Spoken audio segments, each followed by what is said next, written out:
podcasting from Northwest Pennsylvania. You're listening to the Gen Extra Podcast, a show about Generation X, movies, technology, weird news, and anything else they feel like. Join them every Monday morning. Now, here's your hosts, Dave and Joe. All right, welcome back. I was literally finishing up a text during the intro. Come on, stay focused. Come on. I'm like, oh God, I got to intro the show. Welcome back everybody to another episode of the Gen Extra Podcast. Here we are.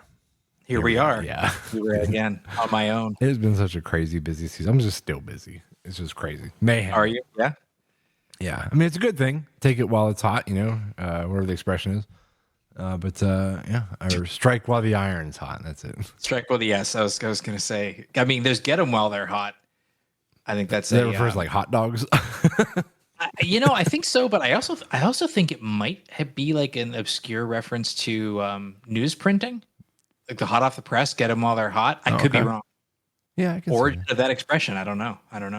I guess it could be anything that is hot. Hot. Yes. These are hot dogs. Hot dogs. I'm actually, we're having hot dogs for dinner tonight. Are you really? Neighborhood cookout. I'm super excited. It's like 6 nearby houses and we're all like throwing in stuff. I'm not cooking anything fun. I'm actually just going to go to the grocery store and get a cool cake. But wow, you're taking the easy way out, man. I am. I'm sorry. I feel a little bit bad about it. You're that guy. The guy that just shows up with the store-bought thing. Yeah, but they already, I mean, these are like my close neighbor friends, so they're used to disappointment. Oh, okay. They know, like, Breeze is just gonna, but I will bring wine. So, you know. Well, that at least helps, yeah. I'm easily forgiven because I bring booze. Yeah. I don't know. You know, they're all probably like, they're all working on like, okay, what are you making? Like, oh, I'm making like a, cowboy caviar. And somebody's making like buff chick dip. Oh, like, hang on a second. What's Breeze bringing? I'm going to stop you for a second because you just touched on something that I actually wanted to ask you about, and I completely forgot until now. Cowboy caviar came up in the text chain. Okay. And someone they're bringing cowboy caviar. I have no idea what that is. Oh, so I told you someone's going to bring it. I wanted to ask you live on the podcast. No, they are. I think they are. Yeah, it's fantastic. What is it? It's a dip. It's like a bean dip, but not like refried beans. Like not like that. It's like I want to say like pinto beans, corn, diced up green peppers, onions, and it's in like a sugary vinegar sauce. It's really. Okay. It almost sounds like a non-liquidy salsa.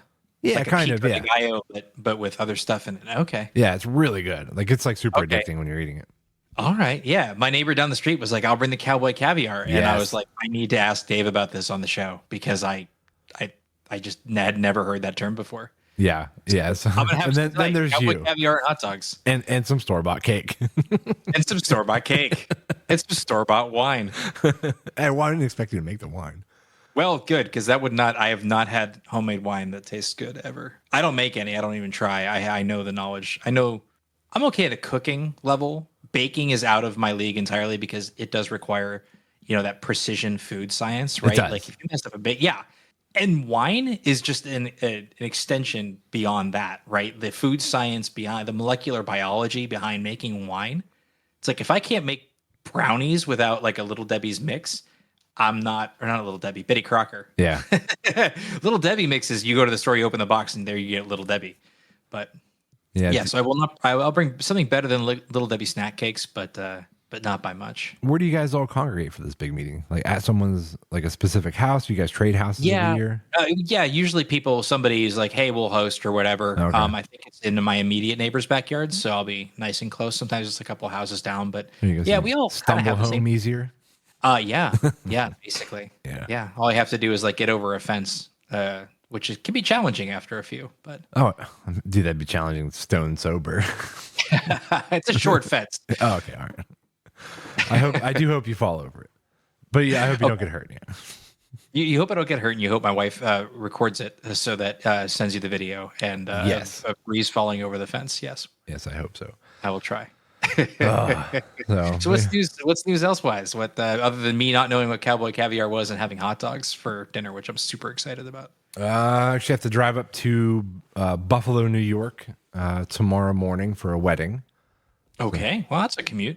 Yeah, it's like little over 2.5 hours. So it's not like stupid far, but it's definitely makes for a long beginning and end of your day. I bet. Just sitting in the car. But yeah, it would be fun. I got to film a wedding up there.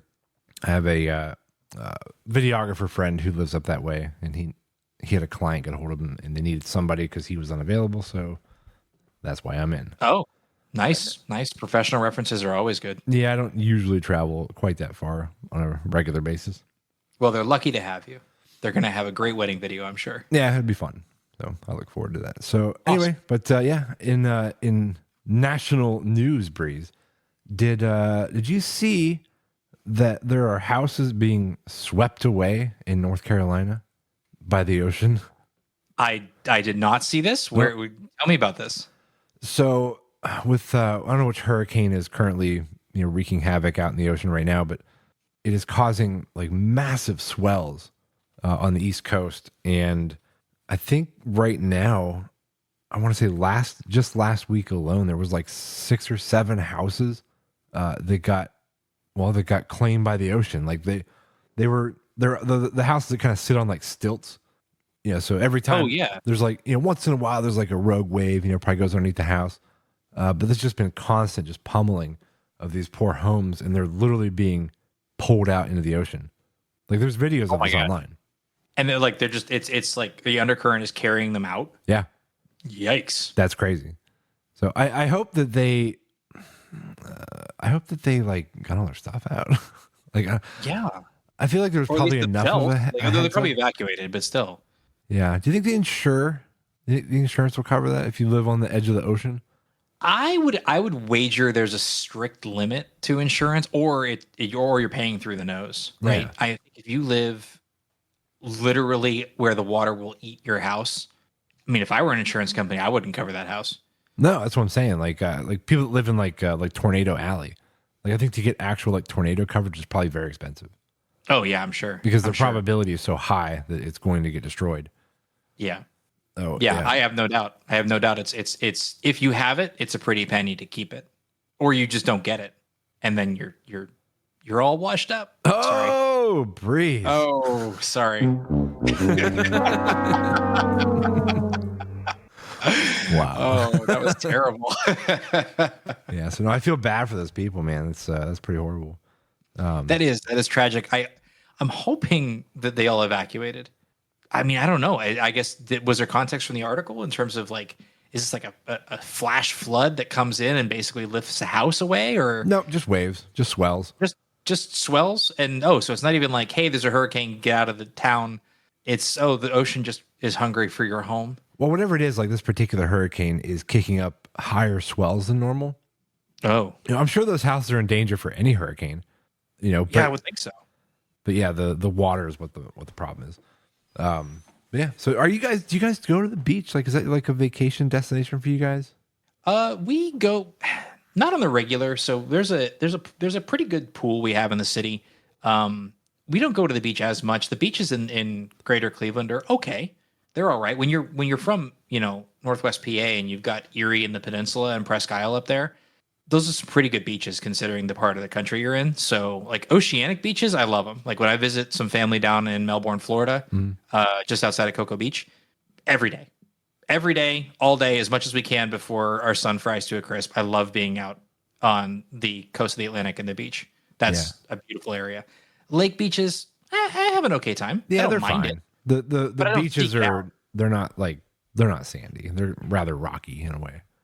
Right. They're very rocky. And I mean, honestly, and it's always funny because the Presque Isle beaches are refilled, resupplied with sand that's mined from Ohio. Yeah. Oh, okay. Wow. And they truck it to fill in, stuff that's been washed away. So they're kind of like, they're sandy beaches, but they're kind of artificial. Whereas you go to like, well, that's the thing. It's like coastal ocean, Florida and such. And it's just, it's beautiful. Yeah. So like on the beach itself, like at Erie Beach, it is sand. Like you said, they bring that in, but yeah, they do. By the water line where all that sand goes away. Oh, it's very rocky. Yeah, it's not the best feeling on your tootsies. No, not really. Yeah. Not really. I'll tell you, what one lake beach we do love is Lake Michigan.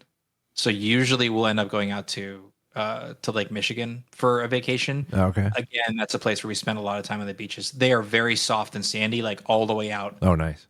into the lake, so it doesn't have that Lake Erie rocky quality. Do you think Lake Superior has that because it's bigger? Lake Michigan Or Michigan, I mean, yeah.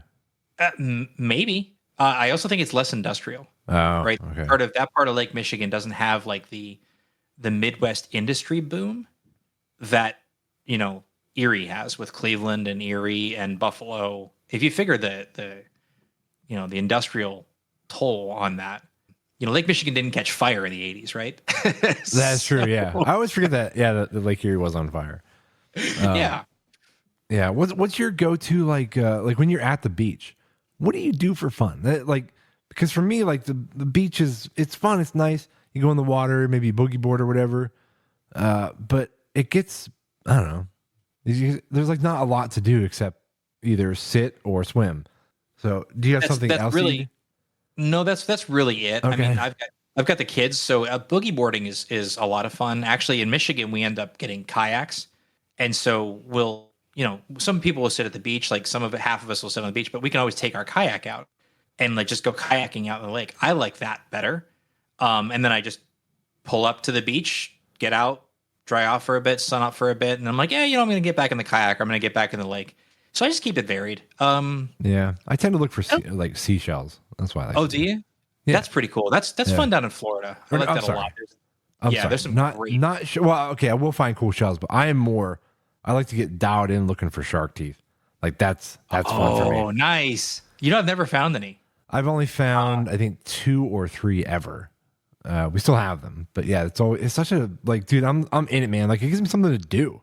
Like I'm literally just like taking scoops of like sand and shells and stuff, and just like kneeling down, looking at all the stuff in my hands, and it's fun. You're like panning for gold. You got one of those sifters. You're like kind of. Yeah, I should actually find something like that. That'd be great. You should get one of those big shovel sifters and just go through and go look for it. No, I'm a very lazy beach person. Like if I'm gonna be out on the kayak, I guess I'm paddling, but ultimately I'm enjoying the chill. I get bored more. I can't just sit there. Like I get like kind of antsy. I'm like I got to do something. The beach for me is my board place. That's where I embrace the board. Yeah. Well, I'm like, yep, I'm gonna do nothing. Yeah, I love it. All right. Well, what else we got going on the show, man? I know we have a few things going on. We got some news. Yeah, we got some weird news. We got some odd news. I'll pick one of them here. So, wait, it's just like it's like 4 weird news stories.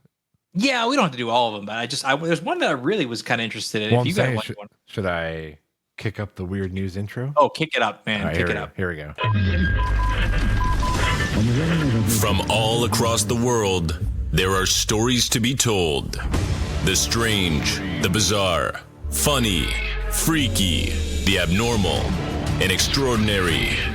Grab your beer or pour some booze. It's time for the Weird News. Yes. That never gets old. That's my first Weird News intro. I'm so excited. Oh, is it really? All right. Okay. Yeah. Well, there you go. No, we haven't done that one yet. So this one comes to us granted, it comes to us from the New York Post, but the website does exist. Mm-hmm. The source, this company does exist. So the headline is, company will freeze your dead body until it's, quote, reanimated years later for a price. Yes. So this is a high-tech startup in Berlin, in Germany, called Tomorrow Bio, and they are charging $250,000 plus a $55 monthly fee for maintenance, but $250,000 up front. I find it funny. It's like it was $250,000 up front, and then like $55 a month. Like, come on. Okay, like yes, to put your body on ice to be quote unquote resurrected later to, I guess, cure your death. I don't know. Right now, it's just they claim that 6 people and 5 pets have gotten the big chill, and there are 650 people on the waiting list. Sorry, I just ate some almonds. No eating on the podcast. We made mention of Demolition Man and how they weren't really like, they didn't get their future correct as far as what they were portraying in that movie. Yeah, we did talk about that. Yeah. Well, and here we are. Here we are again. Freezing people. That's exactly what they did in Demolition Man. Yeah, that is. But they froze them alive. These are freezing corpses. Like And it's definitely different. It's different. Okay, so if they're offering this as a service that you can, pay for, $250,000 plus $660 a year, what happens if you don't pay that $55 a month? There's the question. I mean, I know what happens when my freezer goes out to a power outage, so I shudder to think what that would do. Yeah, they have something called field cryo protection. Huh. So if your family decides after 10 years they're tired of paying this bill, yeah, I guess so. They're restructuring their finances and trying to cut costs here, and they're like, well, I don't know. You think Uncle Bob, Is it worth it? Yeah. I don't know, man. Like, do you think they're doing this because they are like on the cusp of maybe figuring this out, like with reanimation? Like, I don't know. I don't know. It's just literally, I'm looking at the website now too. It basically just says cryopreservation, and it basically just keeps the body cryogenically preserved until further notice. There's not really much on here in terms of like what happens later. I mean, what happens later isn't defined yet because they don't know. So, here we go. Here we go. In the hopes that they will figure something out. That is what it is. It's not possible to predict exactly when revival could be possible, as significant scientific development is still needed. So they're literally just freezing you just in case they figure this out. Yes. This is so bizarre. Wow. This is so bizarre. Okay. Yeah. It's literally just in case. They're gonna freeze you in perpetuity until such time, or if ever there is some scientific breakthrough that can literally bring back a dead body. I'm not sure which is more terrifying, the nature that someone is doing this or the thought that someone is trying to resurrect dead bodies somewhere. Yeah, it's just kind of weird all around, isn't it? Let's place Necromancer Limited. Is that what they can just do? Yeah. It's just so strange. And this actually exists. I couldn't believe it. It was so crazy. Yeah. Wow. That's weird. I don't even know if that should be a thing anyways. Like, no, I actually don't think so. No, I mean, sadly we all have, our time that we have on this planet. And then, basically it's the cycle of life. Like, we have to make room for the next generation. We can't all just stay alive forever, so, or else the planet would get overrun by humans, like horrible. Oh yeah, absolutely. Be like, oh yeah. And then of course I thought about Fallout with this too. If the show Fallout, because they have the cryo tubes and they preserve them for 200 years. Oh yeah, that's right. Yeah. After. That's the whole concept, is that basically they bunkered up, but some people are, preserved. I can see if that was a thing, but yeah, this is just weird. This is just odd. And I guess most of it says the company says most of the people who have signed up for it are in their 30s. Like, they're not ready to die yet, but they're literally just shelling out $250,000 to basically get a wait list. And the moment they die, this specialized cryo ambulance is going to come get them. I'm like, okay, this is so dystopian. It is this is weird. It's so bizarre, but yeah, that's what the weird news is for, I guess. Indeed. All right, let's move on to the next story. What else we got here? What else we got? Well, let's see here. We want to do the German worship. Okay. Yeah, we'll do that one here in a second. What's one with the man bills Google and Facebook for millions? Oh yes, this is so crazy. So I this actually came on my legitimate news feed, not my incognito looking for news feed. Yes. So this is a little old, I guess, but from a couple of years ago. But it's still, for some reason, it came across. So the headline is that a man steals $122 million from Google and Facebook just by asking them. How did that even happen? Yeah. So here we go. Over the course of 2 years, between 2013 and 2015, a man has now pled guilty to stealing a combined $122 million from the two companies. He's from Lithuania. He managed to steal $99 million from Facebook and $23 million from Google by way of a very simple plan. He sent them invoices for items they hadn't ordered, and they paid them. Are you serious? Yep. Wow. That was it. He just sent them bills, and they just paid them. The companies just paid them over the course of 2 years. He got greedy. He sent them a bill, probably that first one, to see if it was even going to work. and Yeah. maybe for like a few $100s or maybe $1,000 or something. And they paid it. They sent him a check, and he's like, "Oh my god, this actually worked." So he did it again, and then he probably just kept increasingly, or just making the invoices larger and larger to the tune of almost $100 million from Facebook. Almost the full 100 million just from Facebook alone. That's crazy. He should have just left well enough alone, man. Like maybe stopped at a sweet mill and called it a day. But no, somebody got greedy and got caught. Yeah, he was pretending to be a hardware manufacturer, a computer hardware manufacturer, and just kept billing them. No one checked to see if the invoices corresponded with the company that they had on file. They just kept paying him. I mean, it's kind of genius on his part, really, that he even considered doing this. For 2 years. For 2 years, yeah. For 2 years. He's like, man, I need some extra money. I guess I'll send Facebook another bill. Yeah, that's nuts. But like, it's one of those things when like they start looking at numbers.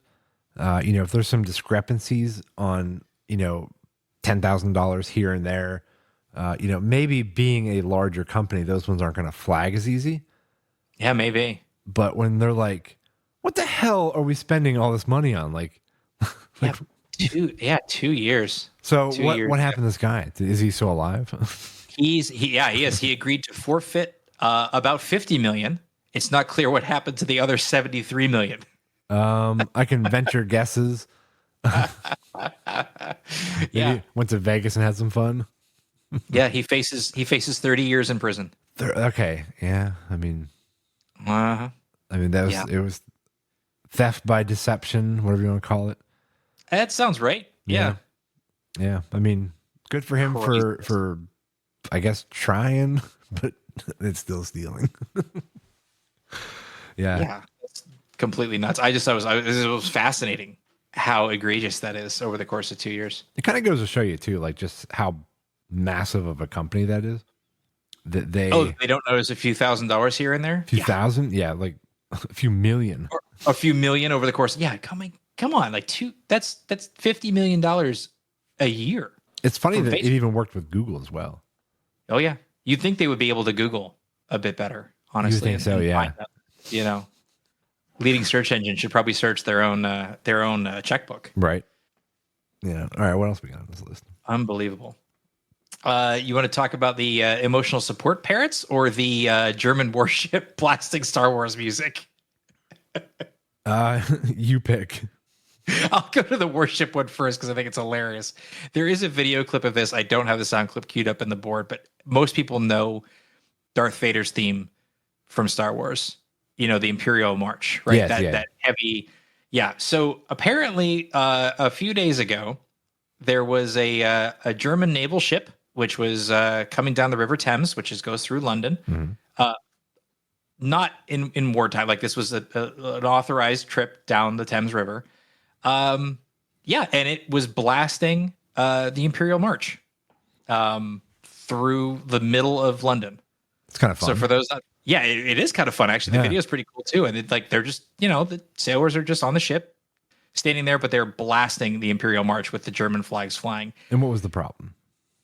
Well, I mean, the problem is that, what's the problem, right? Yeah. So ultimately, they basically had to issue a statement saying Germany's Navy says there was no deeper message in the choice to play the Imperial March. They're just having fun. They were just having fun. Mm-hmm. Yeah. A bystander captured the video. It said the warship was in the area for training, dropped anchor in London for normal supply stop. Quote, the commander can choose the music freely, and the choice of music had no deeper message. So commander of the ship just said, you know what? We're going to blast the Imperial March. Yeah, good for them. Going through London. Good for them. Having fun. Yeah. Yeah, I mean, come on. Yeah, let them have a little fun. Yeah. That's funny, though. The warship's commander, quote, is a huge Star Wars fan and an admirer of John Williams' music. Says this is the embassy issuing a statement, the German embassy in London. He chooses a different Williams tune whenever his ship visits the harbor. Oh, okay. So he just picks a different John Williams music to play. He needs to do Jaws next time. Just it probably wouldn't be as exciting as the Imperial March. Probably a little bit more of a slow boil, if you will. A fun fact about it. Do you know the fact about that song? The tune, the Jaws tune, the two notes. No. I guess so. Or maybe I did hear something, but I don't recall what it is. So John Williams sat down and obviously was contracted and was hired on to do the theme for Jaws, was to do the music for Jaws by Spielberg, and met with Spielberg and sat in front of Spielberg and just played those two notes. Just dun it, dun it. Spielberg thought he was nuts, thought he was completely messing with him. Uh-huh. And I guess John Williams kept playing it for him. He's like, no, I'm serious. And he just kept doing it. But Spielberg actually was really, really reluctant to do that. And John Williams obviously won over. And now we have the most iconic two notes to ever be played, probably. Yeah, it really is. Yeah. I heard that on the interview with John Williams a few weeks ago. And he's a fascinating person to listen to. His career is outstanding, and the short timelines he had to like compose a score and then perform it, and conduct the orchestra and do the orchestration while the movie's playing, so he can time it all up. It's really fascinating. He had very little time to turn around some of these gigs that he was brought in to do, because they do all the filming and everything else, and he's kind of like made aware of the tone, right? But he really can't. He says he can't effectively score it until he sees most of it, right? He's got to know what he's scoring in order to do it, right? Because it makes sense. Final cut of a scene may look nothing like it does during recording, right?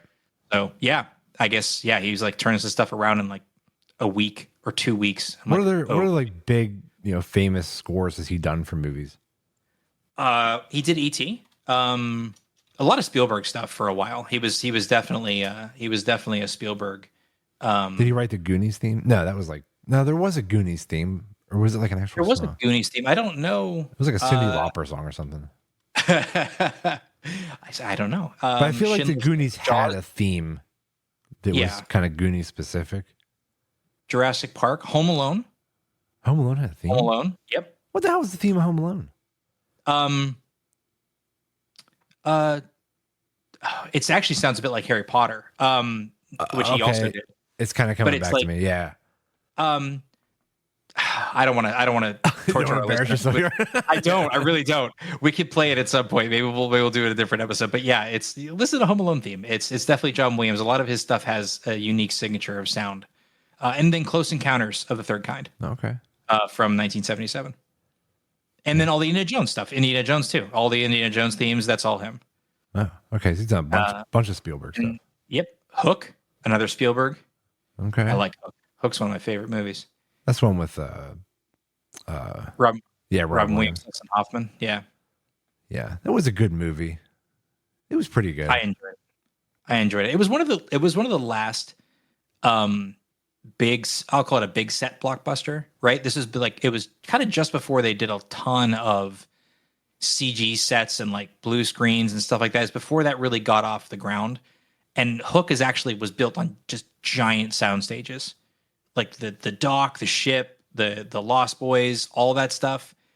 Somebody built those sets like in awesome. Totality. Right. And you don't get that anymore. And that was kind of one of the last big, great blockbuster movies that had full real sets before they started doing everything kind of in post. Yeah. How do you feel about it? Like, do you get disappointed a little bit when you see like like a scene from a movie, like some Marvel movie or whatever, and you see like a Captain America, jumping and, doing some, Captain America move or whatever. And it is all filmed on a green screen, and everything, including the street, the city, it's all CGI in the background. A lot. Yeah. Most of it is, you can see it, right? Especially in some of the high res stuff that we've got nowadays, you can see it's a bit of an uncanny valley, right? Your brain doesn't quite internalize that it's real because it's not. Part of your brain, I think, always knows. And so if you can let that part of your brain go, it's fine. I prefer practical effects every single time. I look at the Christian Bale Batman movies where, they flipped a semi truck over in the middle of the street in, I think it was Chicago. They filmed that.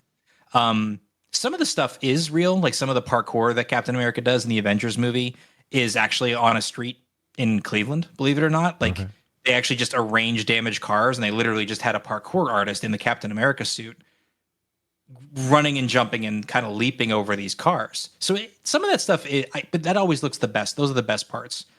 in my opinion. When you see a practical effect in a movie, I love it. I love it. That's why I like some of those old like Lethal Weapon movies, right? Remember, was it Lethal Weapon 2 or whatever when they blew up the tanker truck in the beginning? One of those Lethal Weapon movies with Mel Gibson and Danny Glover. Danny Glover, thank you. I almost said Donald Glover because the tanker truck. That was Lethal Weapon 4. Oh, okay. Sorry. Yeah. Oh, you're right. Because he was retiring. Yeah. Well, I think he's retiring was always, all of them. He was always retiring. Yeah. He's too old for this shit. Yeah.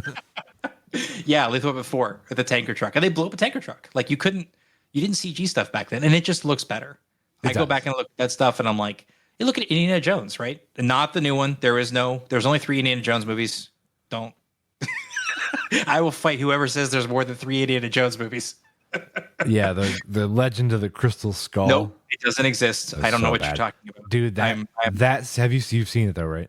I have, but it doesn't exist, so I've never seen it. I don't know. That scene. I'm wiping it from my memory. Well, before you do, the scene where Shia LaBeouf was like swinging through the vines with monkeys. Awful. Is probably the stupidest thing I've ever seen on screen. Awful. All of it. I feel bad for him that they had him do that. The CG fire ants. Yes. All of it. It was just one bad scene after another. Yeah, but I mean that was even like on the forefront of like CGI. Like that was like they've been doing it for years. Oh no, they just did it so poorly. Yeah. Yeah. I'm surprised that Steven Spielberg, like was okay with that. Yeah, I don't know. I mean, Harrison Ford famously had the interview where they asked him why he was doing it, and he literally just held up his hand and made the money symbol with his fingers. That was it. Yeah, that was his response. Keep paying bills, man. Yep. Yeah. That's funny. So anyway, that's John Williams' career. That was a hell of a tangent. Yeah. Oops. So I actually found a news story I had written down from a while ago. Yeah. This one is on AP News. It says a Colorado woman tried to steal a pickup, but couldn't handle the stick shift. Police said. So she attempted to steal a vehicle. She did get charged with theft, but she got in, and it was a manual transmission. She could not figure out how to use it. Ended up, the truck was like rolling away, and she literally jumped out of it, and it smashed into a fire hydrant. Oh no! Yeah, she ended up in jail. I don't know for how long it says, but yeah, the reason I thought this one was interesting is because do you think that eventually the majority of people driving cars are not going to know how to drive a stick? I think that's absolutely true. Like it might be now. I think it is now. I genuinely do. And this is not, I'd heard other stories about this before, not quite as recent, but oh yeah, they're basically considered anti-theft devices now. If you have a standard, I call it a standard transmission because that's we're Gen Xers. Yeah, it's a standard. The manual transmission, right? It was standard and automatic. Those are the two flavors of car. Yeah, it's. Did you ever have a stick? I did. My first car was a stick shift manual, so I learned how to drive on a manual transmission. Yeah, my second I still could car do it. was. Honestly, I think that's I think it's one of those things like riding a bike. I'm sure 100%. If I got into it, yeah, absolutely. Yep. Yeah, because I've gotten into manual transmission vehicles, over the years, and even after not driving one for many years, you just jump in, you just go. Yeah, I could definitely see the allure of having a manual transmission. There is something very, very satisfying. It really about is. Shifting a gear. It's cinematic nowadays, right? Like you don't see that normally, but Fast and Furious really made it cool. And I think there was like a big surge of manual transmission, neon lights, all that stuff for a while, like souped up looking cars, call it like the early 2000s. Mm-hmm. It was like they were everywhere, man. People were doing everything they could possible to have a car that kind of resembled something from that movie. To trick out their cars. Yeah, absolutely. And they looked dumb. Like the people were like putting like these weird attachments just on the ends of their tailpipes just to make them sound different. Like they're called like burpers or something like that. Yes, they are. I think it's exactly what they're called. I remember laughing at the name when I heard that. But yeah, it's crazy what people do. I'm not a huge car person, but I appreciate a car that runs well. but I'm not like gonna pimp out my car. No, I think if I was ever like, I'm the same way. I'm not like a big car guy. I just need a vehicle to go to wherever I'm going. But if I was to ever get a vehicle that was like a sports car of some kind, it would definitely lean more towards like like a Charger, something like that. Oh yeah. That was a standard because I don't know. I just can't. I don't like the idea of having a sports car that's an automatic. It just doesn't sound as fun. I agree. Actually, it's funny you mentioned the Dodge Chargers. I actually really do like the Dodge muscle car, like look, the bodies, the Chargers specifically, but like they're timelessly sharp. They just look amazing. I don't know. They look like a muscle car.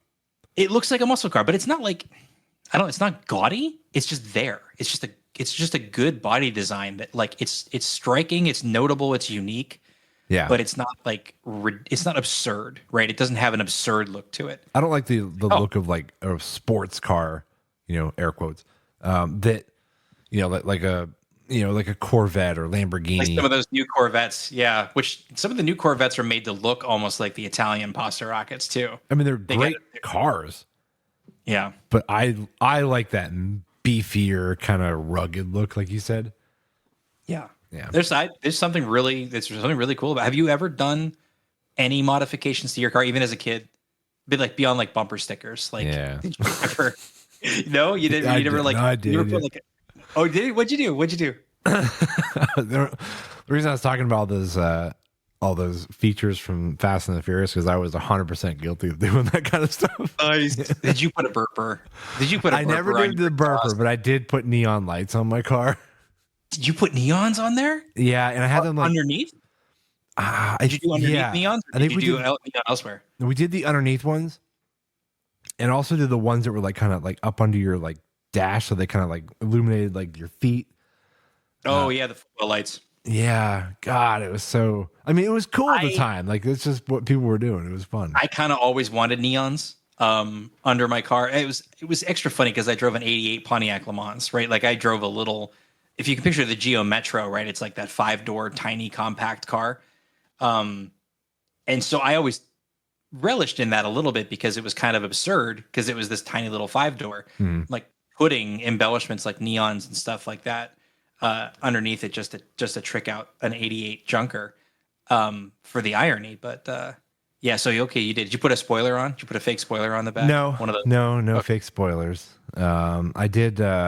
I had like a really cool CD player that like aftermarket CD player. Oh yeah, you had to. Yeah, because it would like I remember like the one I had for a while. It would support an SD card, so which was really cool at the time because you could pump all your music on everything on a memory card, and you wouldn't have to fumble around with DVD or not DVDs but CDs. Oh, you wouldn't. But then you can't have like the CD folder in your sun visor. Oh, yeah, remember those? You always had like the 8 CDs pack, or whatever. Yeah, 8 CDs, but you'd pack about 38 of them in there. 30 in there, and then they all melt together because it's a sun visor. Yeah. And then people would leave it down, and then it would just like take direct sunlight from the windshield. Yeah, or you'd have them stretched out so bad that if you did pull one out, the other 7 would fall out of that hole. You take a turn too sharp, and a bunch of CDs start pelting your passenger in the face. Yes, absolutely. I think that happened to Joe, actually. I think he told that story one time. Oh, probably. Yeah. I mean, it's so easy to do. Yeah. My only one, which I'm very proud of. So not my first car, but when I actually bought a new car a little later in my career in 2003, I got a Chevy Cavalier. At the time, I really liked the nose. I liked the front of the car, and it had like a kind of a lateral grille formation in the front. So I bought that. I liked that car, and I did kind of get it because it was going to go, and I put Knight Rider. What'd you do to it? I put a Knight Rider scanner light. Oh, that's awesome. Yes. So I tricked it out then I put a little toggle switch. I wired it to a little toggle switch next to my steering wheel. That's great, dude. In the car. And so I just flipped it on, and it had the little scanner light going back and forth. Did you ever get pulled over because of that? Nope. That's good. Nope. I had a Border Patrol guy, his eyebrows went up. I looked at the car and I flipped the wad a little bit. The Canadian Border Control. I wasn't going to do this to U.S. Border Patrol. Right. But the Canadian guy, sometimes they actually do get out and circle the car. So he got out and circled the car, and I flipped the lights on, and they kind of scanned back and forth. He kind of looks up at me and just kind of smiles a bit. And he look around at the back, and I had my license plate said Breeze, of course. Oh, that's so cool. So he's like, "Are you Breeze?" I'm like, "Yep." So officially, do you for still have Canadian that Border plate? Patrol, it's hanging up in my garage. Yes, I do. Yeah. You need Still to put that on your like current vehicle. I actually was, you ruined the surprise. When I next come down to see you, I was actually going to put it on because Ohio doesn't require front plates anymore. Oh, you just can put it on the front. So I'm just going to stick the old Pennsylvania plate on the front. I mean, it's notably expired, but it's no different than running like a vanity plate, right? Like some goofy novelty. So yeah, I was thinking about mounting it up there and rolling it up, keeping the old J Breeze on there. Well, it will be no surprise now. Oh yeah, well, you ruined it. Yeah, sorry. I mean, you didn't have to tell me. Yeah, well. But you asked me, and I'm always honest with you. That's true. All right. What else we got on this list here? Let's do a couple more. Oh yeah, we got one more here. So there was a woman who faced. You know how we love emotional support animals. Oh yeah. Granted, I get them. I do understand them. There's a need for them. They're very valuable. I just question people's choice. Emotional support. Crocodile. I just wonder about these things. This is not a crocodile, but it is. The woman faced eviction over 3 emotional support parrots. That would be ended up horribly annoying. Well, that's the reason why she faced eviction, because she had 3 parrots in an apartment in Manhattan. However, so the neighbors complained a lot. Yeah. So the building she was in actually did file an eviction notice because, there was 3 parrots. However, she filed suit saying that she filed a federal fair housing complaint. Had to slow down to pronounce that. With the Department of Housing and Urban Development, and that department found probable cause that the landlord or the company that owned it, the Rutherford, had violated her fair housing rights because she had a clinical statement to say that these birds provided her emotional and psychiatric support.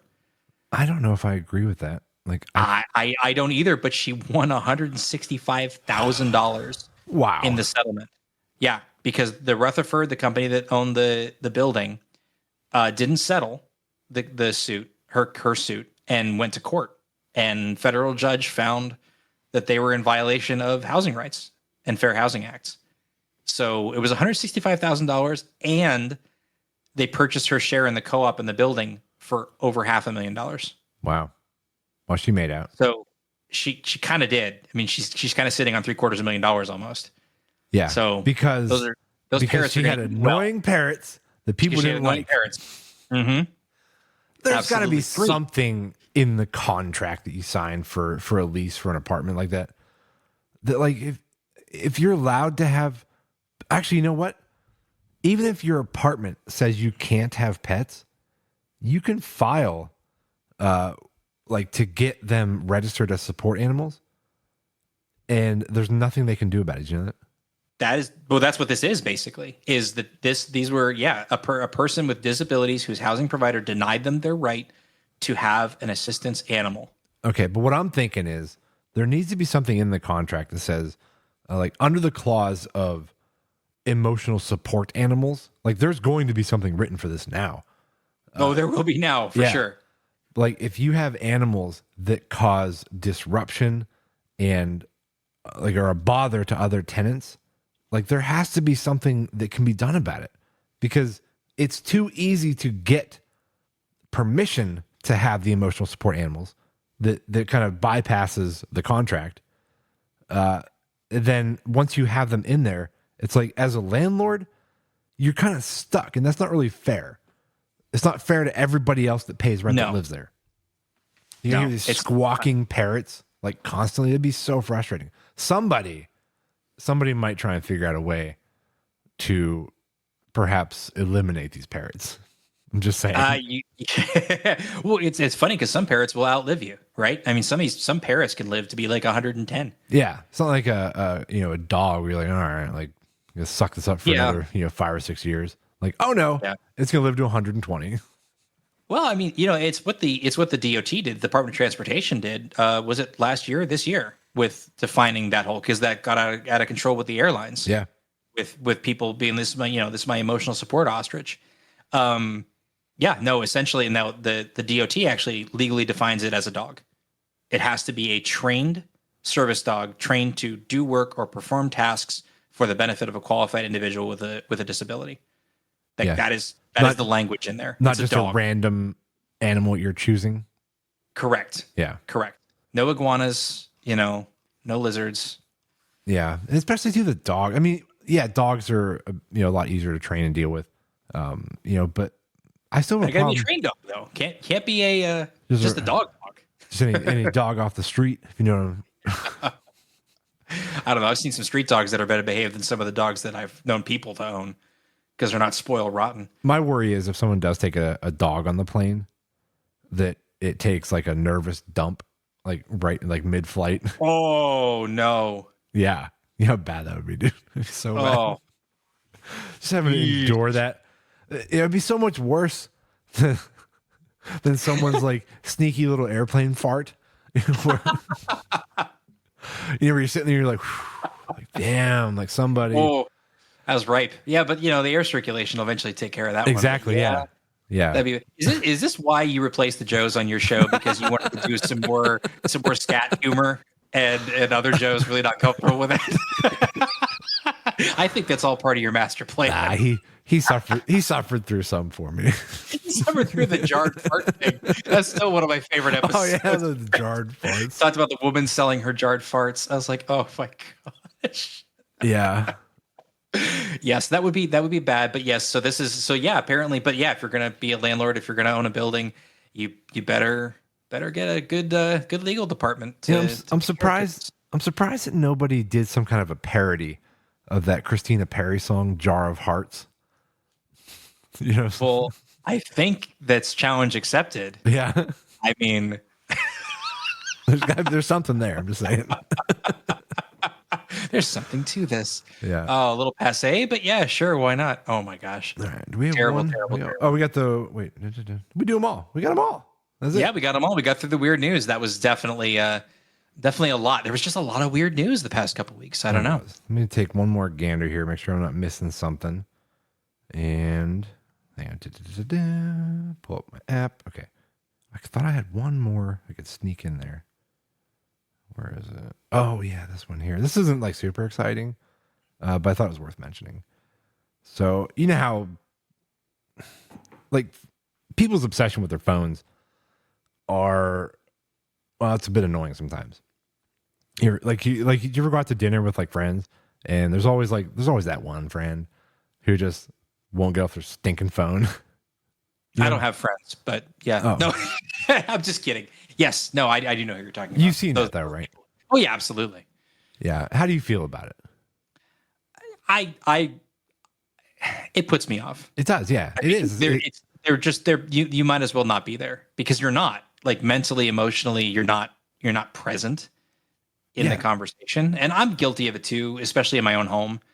But if I'm out, I'm going to be out.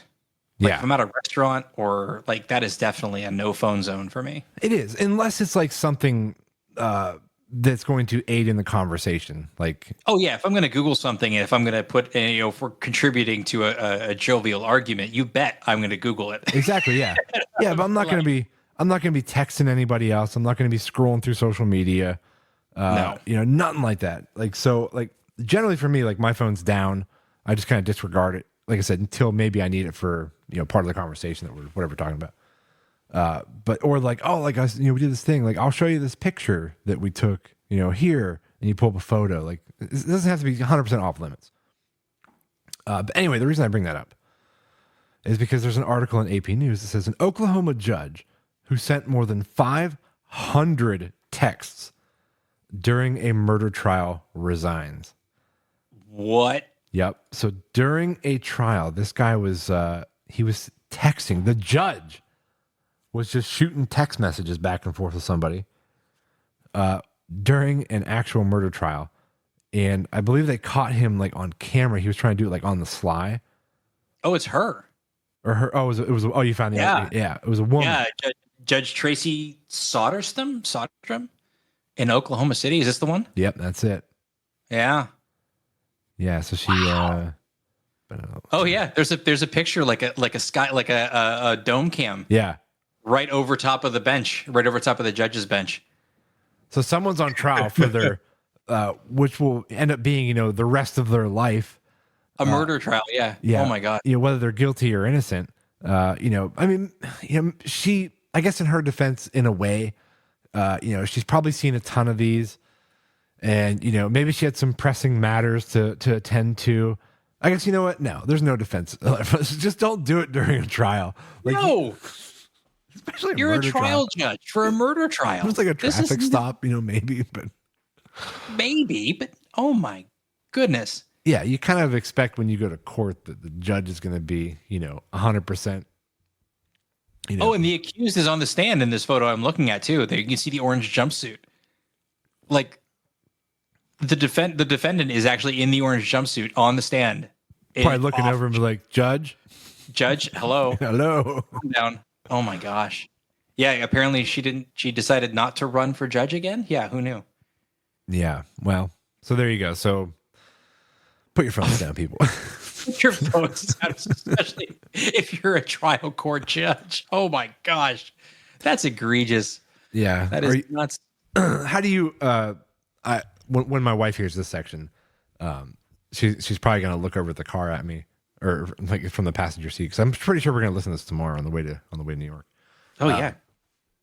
But when you're watching a movie and your significant other is on their phone the entire time, does this happen in your house at all? This isn't just my house. So like, this is everybody's house, I believe. I think it depends on the movie. Like it's either one or both of you. Like, I rarely, if I'm going to be watching, I'm usually, if I'm not going to watch, I'm probably not going to be in the room. Right. There's other things I'm going to do elsewhere. Right. So if I'm not interested in the movie, I'm just going to go do laundry or something. Like I'll just go busy myself with other things. I don't actually enjoy sitting through a movie or a show that I'm not enjoying. So I remove myself. If other members of the family are enjoying an action movie, which tends to put my wife to sleep, she might get on her phone. She will excuse it. She's like, I want to be with the family. I want to be with you guys, but I really don't care about this. She'll disclaim it. Yeah. Say, I don't care about this movie. That's fine. She's like, so I'm either going to do this, I'm going to check some emails, or I'm going to fall asleep. So she'll fall asleep during the action scenes. It's hilarious. Like those are the scenes she's like, this is so boring. Right. I mean, she wants like plot and intrigue and stuff like that.